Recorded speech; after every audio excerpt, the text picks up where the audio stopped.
हमारे चैनल को सब्सक्राइब जरूर करें। अगर वीडियो अच्छी लगे तो शेयर जरूर करें। सब्सक्राइब के साथ बेल आइकन भी प्रेस करें ताकि आपको हर वीडियो का नोटिफिकेशन मिल सके। कर्म भाग्य की कहानी।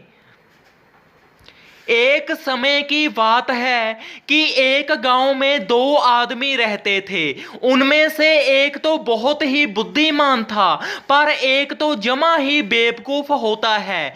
तो उनकी आपस में एक दिन दोनों की ही इस टॉपिक पर ही बहस हो जाती है।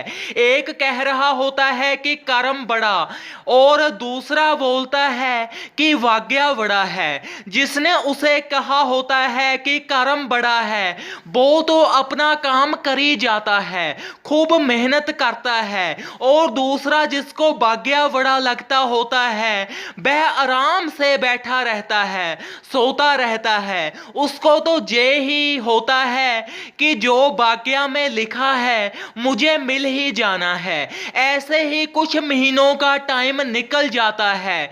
जिसको कर्म बड़ा लगता है वह मेहनत कर कर के अपनी मंजिल की ओर ही बढ़ता जा रहा होता है, लेकिन जिसने भाग्य को बड़ा मान रखा होता है वह और भी नीचे की ओर गिरता जा रहा होता है। तो वह जो भाग्य को बड़ा मानता होता है वह बड़े ही गुस्से के साथ में भगवान को कहता है कि तुमने मेरे कर्मों में दुख तकलीफें ही लिखी हैं, क्योंकि करता तो वो कुछ होता नहीं है, फिर उसको दुख तकलीफें ही मिलनी थी। उसने तो सारी जिंदगी की डोर ही भाग्य पर ही छोड़ दी होती है। मगर जब वह दूसरे अपने दोस्त को देखता है तो वह और भी दुखी होने लग जाता है, क्योंकि उसका दोस्त मेहनत करके अपनी मंजिल को पा चुका होता है, पर वो तो पाने की बजाय सब कुछ ही गवा चुका होता है।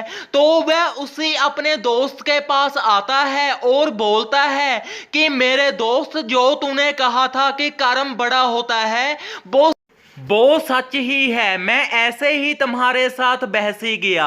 होता तो वह बेवकूफ ही है, पर अब उसे थोड़ी सी समझ आ जाती है, क्योंकि उसने ये सब अपनी आंखों से ही देख लिया होता है। और उसका बुद्धिमान दोस्त बहुत ही प्रसन्न होता है, क्योंकि उसके दोस्त को सब कुछ समझ आ गया था।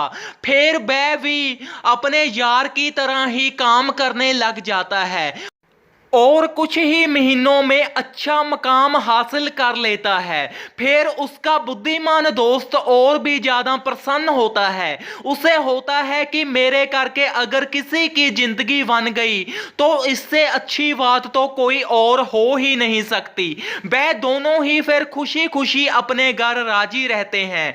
इस कहानी से हमें ये शिक्षा मिलती है कि भाग्य तभी ही साथ देता है अगर हम कर्म करते हैं। बिना कर्मों के भाग्य भी डूब जाता है, जैसे कि इस कहानी के बेवकूफ आदमी का डूब गया था।